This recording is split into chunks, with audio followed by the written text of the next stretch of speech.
Ito sa sahod ng mga guro, makakausap natin si Budget Secretary Benamin Diokno. Magandang gabi po, Secretary Diokno. Good evening, Julius and Karen. Sir, kahapon po nabanggit ni Secretary Roque na ang utos daw po ni Pangulong Duterte ay hanapan ng paraan para magkaroon ng increase sa sweldo nito mga public school teachers. Bakit niyo po nasabi na hindi ito priority sa ngayon? Ang konteksto nung tanong kaninang umaga ay dodoblehin ang sweldo. Sabi ko, imposible yun. Alam mo kung magkano, how much that would cost us? 337 billion. Ganun kalaki. Dahil bakit? Dahil we have 880,000 teachers. Okay? At saka, yung sweldo ng teachers naman, talaga namang part yan ng 4 tranches, no? So this year, may increase sila.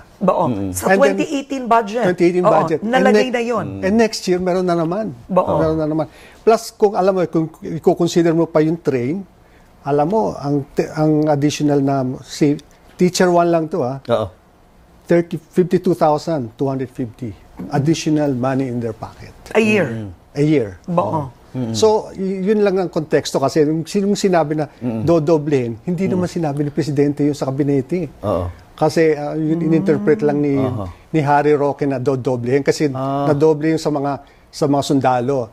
But kasi ang umpisa naman kasi ng sweldo ng sundalo, napakababa talaga.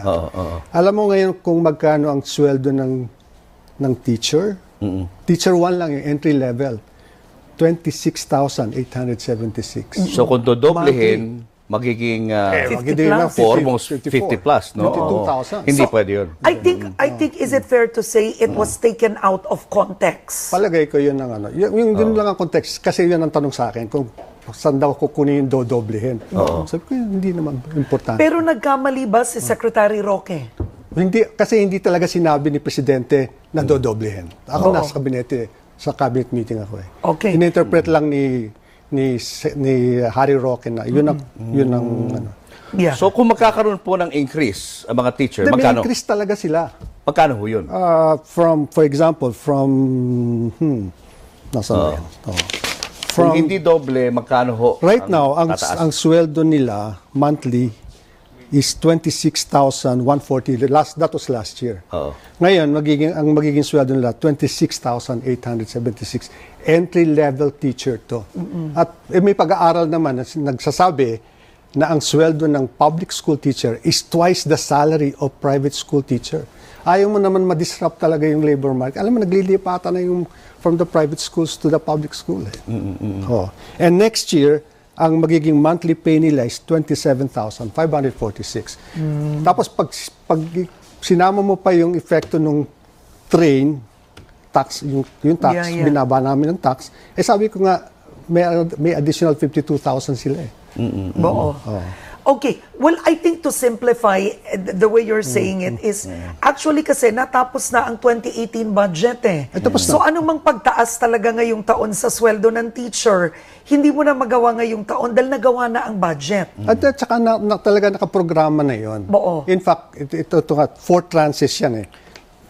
Nung nag-umpisa yung 2016, 2017, itong 3rd tranche 2018, meron na namang additional sa 2019. So overall, in the 4 tranches, magkano ang aumento sa sweldo ng teacher secretary? Nag-umpisa yan, ang sweldo nila is 14,345. So it will end up to about 30,000 by next year. I see. So almost would you double. say that's More than almost double. More than double. Kailan po effectivity nito, sir? January 1, yung salary increase. Okay. Magbabayad daw, sir, ang private group, ang DBM, para pag-aralan ang salary standardization law. Totoo po ba ito, sir? Hindi, ang gagawin namin, kasi after 4 tranches, pag natapos na yung salary standardization, pag-aaralan namin ulit. Kung ang usual study dyan is you compare the salaries of private employees with public workers by job classification. So, halimbawa, teacher sa teacher, nurses sa nurses, ganun. Para meron naman kaming basehan. So, hindi arbitrary yung pag-increase ng sweldo. Okay, ngayon na magsisimula na po ang implementation ng tax reform ay ngayong buwan.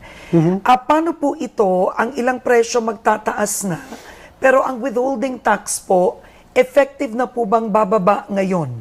Well, as far as the government workers are concerned, effective na yan. Okay. And kasama na rin sa mga sundalo at saka kaya kapipirma ko lang kanina yung rules. Yung sa mga civilian workers, last week ko pa napirmahan.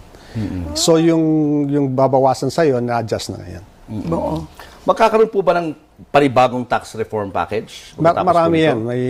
May merong package 1, meron pang package 1A itong nakapasa eh. Meron pang ipa-file kami sa January 15, ito na yung 1B. No? Tapos meron pang 2nd, 3rd, 4th, and 5th. Ang sinasabi nila, sir, itong train, kumbaga is not progressive. It's anti-poor. At mararamdaman daw ito ng mahihirap kapag fully na-implement. Alam mo, 99% ng tax filers makikinabang dito.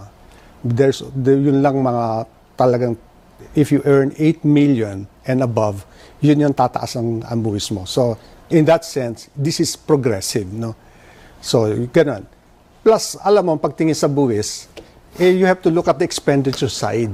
Saan ba gagamitin itong pera na makukolekta? We want to improve roads and bridges, transportation, etc.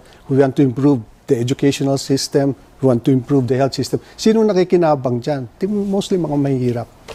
Hindi nga sila nagbabayad ng buwis, di ba? Except for the indirect taxes na ano. No. Sir, paano po tutulungan ng gobyerno ang mga minimum wage earners na hindi naman magkakaroon ng dagdag na take-home pay sa bagong sistema ng pagbuwis? Meron kaming mitigating measure dyan na for year 1, 3-year to, no? For year 1, yung poorest 50%. So let's say we're 100 million Filipinos, average family size 5, so mga 20,000 households. Yung lowest 10,000 households, bibigyan namin ng 200 pesos per month for 1 year. Okay. And then on year 2, gagawin namin 300. Year 3, 300 pa rin. That's more than enough to compensate for any potential price increases. Meron kayong subsidy, sir, na inilaan sa mga apektado? Yun na nga. Kasi yun Yung namang, sa unconditional cash transfer, may ayuda pa ba yun, sir? Yes. Other than yung nakabudget this is, na? yung 200 is in addition to the 4-piece, no? Yung pantawid Pero program. ang DSWD, handa ba to, sir? Well, For the may additional? paniniwala ako doon sa USEC nila na pumalit kay Judy Tagiwalo na AIM professor eh. So I think he can do the job. Sir, bukod sa mga police, mga sundalo at mga teacher, sino pa po makakaasa ng mga increase sa mga darating Sabi na ko nga panahon? itong salary increase na ito lang Marami for all nito. government workers. Across the board na. Across the board. From the president down to the lowly clerk. Yeah. Oo. I think to clarify, sa 2018 budget, ang police, no? Nasama na dun, sir. Na doble na ang sweldo nila. Doble na, magkano na yon? Ngayon, around from 14 to around 28,000. All uniformed personnel. From the policeman to the general. Except yung mga general, hindi naman masyadong, hindi ganun ka, on average, mga 67% ang increase nila. I think doon yun ang talagang basis ng mga teacher, di ba? Yeah. Kaya nga sinasabi nila na bakit sila may increase, pero yung mga teacher May increase hindi din ganun sila. kalaki. Meron din. Oo, kasi mukhang umasa yung iba doon sa sinasabing doble. Yun na nga. At saka depende kasi yun sa initial condition. Sabi ko nga, nanggaling ang mga pulis sa 14,000 lang. Yeah. So nagkamali lang ba si Secretary Harry Roque I by think, saying the word double? I think yung pag sinabi niyang pagdoble, mali talaga yun. Kasi hindi naman namin pinag-usapan sa kabinete yun.